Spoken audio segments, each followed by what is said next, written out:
So this is actually a very powerful story, subhanAllah. It's one that truly, I think relates to many young people today in particular that are struggling with zina, the zina of the eyes, the fornication of the eyes, the fornication of the hands, and unfortunately sometimes, full fornication, full adultery. And this is narrated by Imam bin Kathir rahimahullah ta'ala, and also Muhammad Siddiq al-Minshawi in the stories of Umar ibn al-Khattab radiallahu anhu. And it's about a young man, and this young man, shabun fi ahd al-Nabi sallallahu alayhi wa sallam, a young man in the time of the Prophet sallallahu alayhi wa sallam, kana yulazimu al-masjid, who was, well known for constantly attending the masjid. So this isn't the highway robber, this is someone that always used to go to the masjid. لِيَسْمَعِ الْحَدِيث غَضًّا طَرِيًّا مِنْ أَفْوَاهِ الصَّحَابَةِ, so that he could hear the ahadith being recited from the mouths of the Sahaba, may Allah be pleased with them. And in particular, Umar ibn Khattab radiallahu ta'ala anhu, saw this young man as one with great potential. So Umar radiallahu anhu takes this young man as a student. And this young man was always seen following Umar ibn Khattab radiallahu ta'ala anhu. وَكَانَ لَهُ أَبٌ شَيْخٌ, he had an old father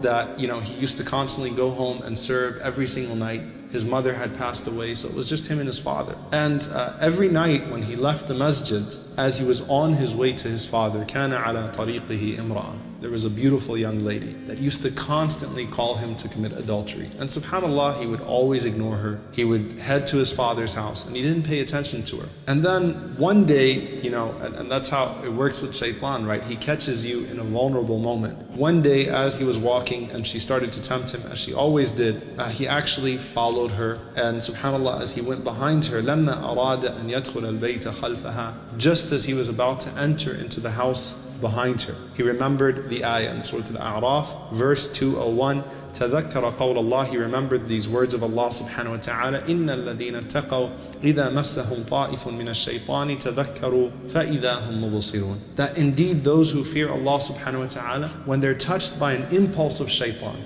shaitan gets them, just quickly. They're touched by a whisper of shaitan, an impulse of shaitan. تَذَكَّرُوا, as soon as that happens, they remember Allah subhanahu wa ta'ala. There's a moment of heedlessness, and then right away they remember Allah subhanahu wa ta'ala, فَإِذَا هُمْ مُبْصِرُونَ. And they snap out of it. Suddenly they can see clearly. So it's like, it's a moment of vulnerability. Shaitan gets you on an impulse. He gets you into a moment of heedlessness to do something you're going to regret. And then, that taqwa kicks in and you remember Allah subhanahu wa ta'ala. So he remembered Allah subhanahu wa ta'ala. He remembered this ayah from Surah Al-A'raf. And as soon as he remembered this ayah from Surah Al-A'raf, خَرَّ مَغْشِيًّا عَلَيْهِ, he collapsed completely in front of this young lady's house. And this, subhanAllah, this young lady actually picked him up, حُمِّلَ إِلَى أَبِي, and she dropped him in front of his father's house. And his father, brought him inside the house, and they thought that he might die. And his father, read Quran on him, and this young man woke up, and he feared Allah subhanahu wa ta'ala so much, and he felt so bad for what he'd done, that he started to share this story with his father. His father said, "What happened? What caused you to fall into this?" So he started to tell him what happened, and then as he was starting to tell him what happened, and he was saying that,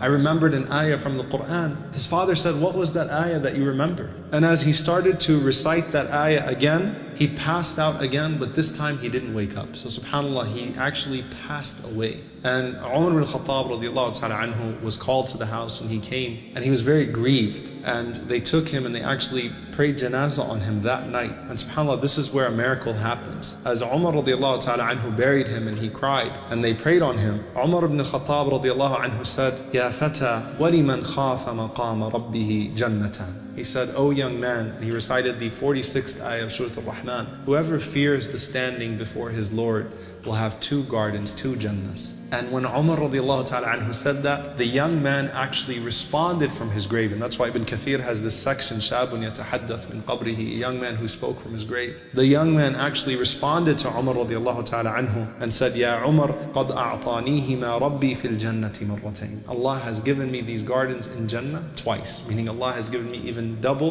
what you assume of Allah subhanahu wa ta'ala to give me. And what this shows you is that, again, the ayah in Surah Al-A'raf, yes, the shaitan will catch you sometimes where you don't expect, but if you have that consistent relationship with Allah subhanahu wa ta'ala, you'll eventually overcome that impulse, and Allah subhanahu wa ta'ala is most forgiving and most merciful, and Allah subhanahu wa ta'ala will reward that taqwa. We ask Allah to grant us that same consciousness and that taqwa, that we meet Him while He's pleased with us, and that Allah subhanahu wa ta'ala allows us to overcome the whispers of shaitan and the corruption of ourselves. Allahumma ameen.